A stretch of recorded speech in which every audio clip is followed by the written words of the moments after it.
আজ সারা দেশে পালিত হচ্ছে রঙের উৎসব হোলি। বছরের আর 5টা দিনের থেকে আলাদাভাবে পাওয়া গেল ব্যারাকপুরের প্রাক্তন সাংসদ তথা বিজেপির দাপুটে নেতা অর্জুন সিংকে। প্রতি বছরের মতন এবারও তাকে রং দিয়ে হোলি উৎসবে মেতে উঠতে দেখা গেল ভাটপাড়া জগদ্দল সহ ব্যারাকপুরের কয়েক হাজার মানুষকে। প্রতিবারের মতো অর্জুন সিং এবারও নিজের বাসভবনে মজদুর ভবনের বাইরে এসে বসেন এবং তার অনুগামীদের থেকে শুরু করে সাধারণ মানুষ তাকে রং দিয়ে উৎসব পালন করলেন।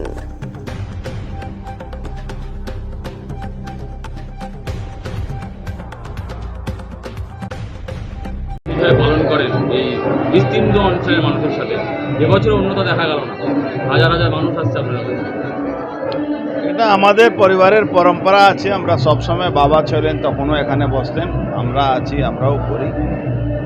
মানুষের সঙ্গে আমরা খুব গ্রাউন্ড লেভেলে সম্পর্ক রাখি, এই জন্যই আমাদের হোলি উৎসব, দোল উৎসব আমরা পালন করি। কালকে একটু সমস্যা ছিল, ধার্মিক কারণের জন্য কিছু কাল দোষের জন্য আমরা বসিনি, আজকে আমরা বসেছি। নানান চড়াই উত্তরে আপনাকে যেতে হয়েছে। এবারে ব্যারাকপুর লোকসভার মানুষের জন্য কি বার্তা দেবেন, যে মানুষ শুনতে চায় আপনাকে?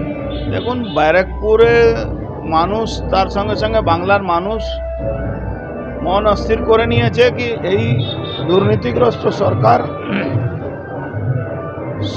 চাল চুরি সরকার, রাশন চুরি সরকার, চাকরি চুরি সরকার, কয়লা, বালি, পাথর, ইভেন মানুষের অধিকার চুরি করা সরকারকে বিদায় দেবে মমতা ব্যানার্জি 26-এ গণ কেস। দাদা বলছি, গতকাল বিধায়ক সম্বন্ধে প্রভাত মিত্র থেকে বলছে এবারে বিজেপি যে রথযাত্রা, এটা উল্টো রথযাত্রা হবে, কি বলবেন? দেখুন, তৃণমূল কংগ্রেস আজকে যদি 1.5 বছর ধরে দেখেন, যে যে কাজ কথা বলেছে তার সবটাই উল্টো হয়। ইভেন মমতা ব্যানার্জি যখনই ভোট আসে তখন বাংলার বাঙালি অস্মিতার কথা বলেন।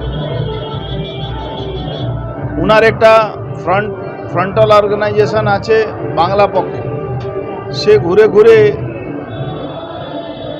ভাষা সন্ত্রাস করছে। মমতা ব্যানার্জি তাকে সমর্থন করছে, তাকে সিকিউরিটি দিচ্ছে, তাকে পয়সা দিচ্ছে। অথচ যখন রাজ্যসভা যাওয়ার পালা এলো তখন মমতা ব্যানার্জি সেই বাঙালি অস্মিতাকে তাড়িয়ে দিয়ে একজন লাল ডায়েরি চোর, যে মমতা ব্যানার্জিকে সারদা কেসে বাঁচিয়ে রেখেছে এখন পর্যন্ত, তা ও ব্ল্যাকমেল করে মমতা ব্যানার্জিকে সে রাজ্যসভা গেল।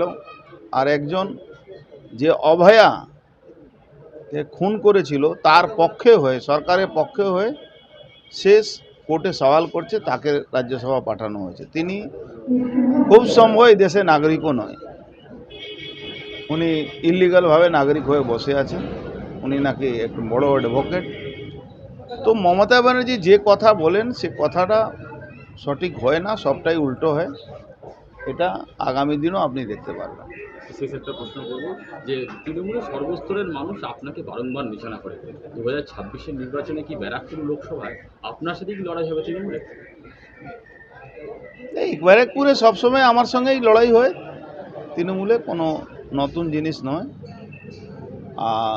ভালো লাগে এখানে তৃণমূল পার্টিকে নিশানা করে না বিজেপিকে, আমাকে নিশানা করে, তো এটা আমার একটা বাড়তি পাওনা।